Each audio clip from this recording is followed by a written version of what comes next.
fans, this is Fang Talks coming back again with another video. We're going to look at a video today from Sky News, and this is to do with the Me Too movement, because the Me Too movement sort of come to a big conclusion with the Harvey Weinstein trial. And this is between Harvey Weinstein's lawyer, Donna Rotunno, and a Sky News reporter.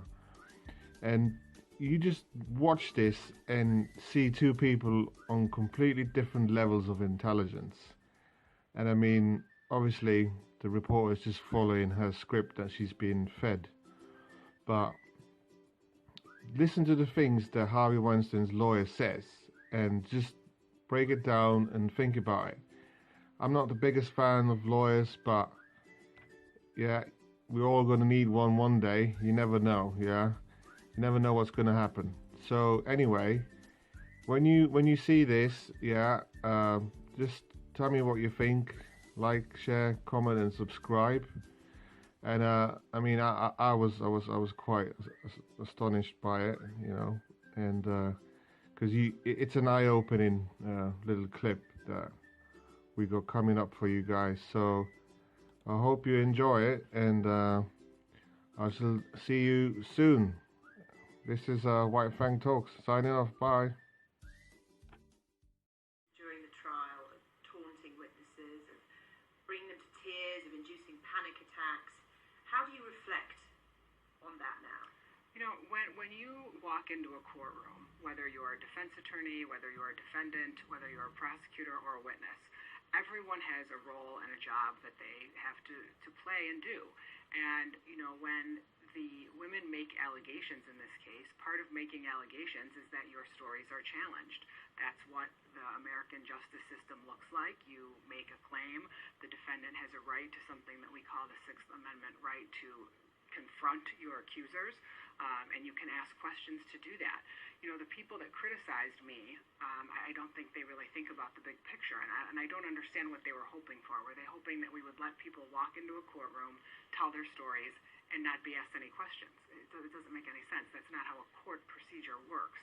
The trial obviously had little forensic evidence. It had zero forensic evidence. So it was down to the testimony of these women, and ultimately that was accepted by the jury. Do you accept that things are changing in the way these kinds of cases are tried? If this becomes a pattern or a model for the way juries decide cases, I think every single person who finds themselves charged with a crime should be concerned.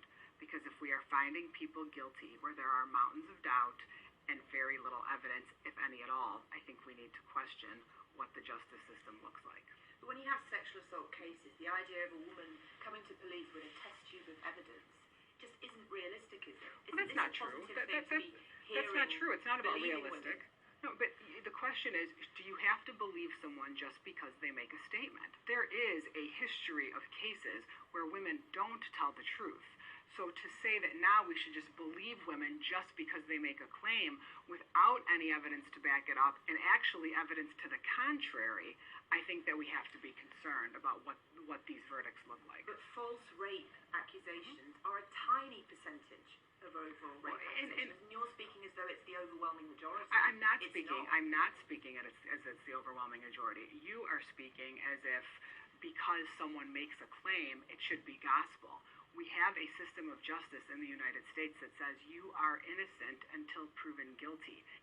I'm sure I don't need to remind you of the headlines that have been written about you. What kind of woman defends Harvey Weinstein? There's a special place in hell for Weinstein's lawyer. The Me Too movement has a very loud voice.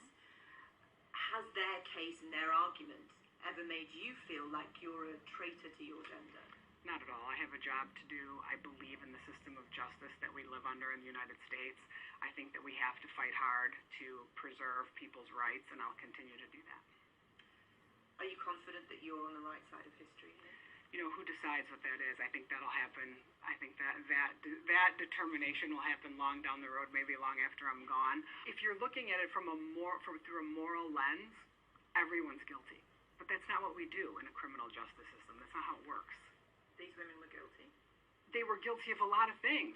They were guilty of using Harvey Weinstein They were guilty of asking Harvey Weinstein to do things, making him believe that they wanted to be with him, that they wanted to spend time with him, and then get up on a witness stand and call him disgusting, sending him letters saying, miss you, big guy, sending letters saying, love you lots. I mean, how is that okay? How are we as a society saying, men all bad, women all good, when we look at that evidence? How do you reconcile that? Did that behavior warrant sexual assault? We're talking about two different things. You're asking me if the women were guilty. I'm telling you that they were guilty of certain things. No behavior warrants sexual assault. None. The question here is whether sexual assault took place given everything else we know. And That's you the believe question. it did not? Absolutely right. Coming forward cannot be an easy decision. It brings intimidation, it brings intense scrutiny, it can ruin a career. Surely a woman's not going to do that unless she's telling the truth. I think that that's probably one of the most ridiculous statements I've ever heard. There are so many reasons people lie. People lie on a regular basis, whether we're talking about sexual assault, whether we're talking about whether or not they made a phone call, whether or not they showed up at work on time. People lie. We live in a society of people who lie. So to say that we should only question people in every other aspect of life, but we should never question them about sexual assault. You've seen these women up close. They Sure. didn't look like they were having a good time in court. No, of course not. Going to court is not a good time for anyone. It wasn't a good time for Harvey. It's not a good time for them. Being in a courtroom is never a pleasant experience. Of course not. It's not a pleasant experience for anyone. So why would they put themselves through that if they're not telling the truth and seeking justice? Let's see what happens after this sentencing tomorrow, and we'll see how many people file lawsuits against Harvey Weinstein. Is it such a radical position to believe women? To have that as the foundation? It is not a radical position to believe people on the surface level about anything. That's not a radical position. But to say that you should believe a statement that someone makes without challenging in any way when you have evidence to the contrary, that's very dangerous, is what I'm saying. So can you imagine if we lived in a society where we say, well, everything everybody says we must believe? If there are other factors taken into account here, surely the volume of allegations has to play a role. It plays a role in the court of public opinion. It should not play a role in the courthouse where you're looking for justice in a criminal case. You have said that you have never been sexually assaulted. Correct. Because you've never put yourself in that situation. So are you implying that there is choice in being sexually assaulted? I am implying that there is choice in the circumstances in which we put ourselves. So you think there are things that women can and should do to limit their chances of being sexually assaulted? Absolutely. I think just as when we walk down the street, we take precautions, when we get in the car, we put a seatbelt on, we take precautions. I think it would behoove all of us to take precautions when we're putting ourselves in circumstances that we think might be tenuous. But you seem so accepting of a world where there are sexual predators and it's up to women. No, I'm a realist. No, not at all. Not at all. I'm accepting of a world that bad things happen in. It's unrealistic to think that it doesn't. What about the man's role in this? The man's role who holds the power, certainly in this situation. I don't think men have any power anymore. Who says, I can further your career. I don't think men have any power anymore. How does a man have power today if a woman can say anything she wants and they're going to be believed? That takes away every ounce of power that a man has. The pendulum is swinging so far in another direction that I think it's dangerous and scary. And nobody's going to change my mind about that. Harvey Weinstein's been called a monster, a predator. How would you describe him?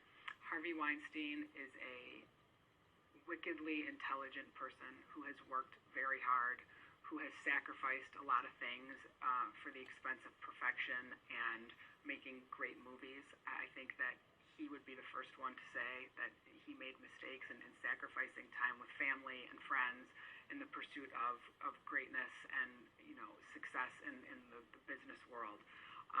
He has never been anything but kind to me, to the defense team. He's grateful to us. I don't have negative words to say about Harvey Weinstein. I didn't have a negative experience with him. I found him to be very easy to work with, actually. And frankly, I think whatever is going to happen to him tomorrow will make me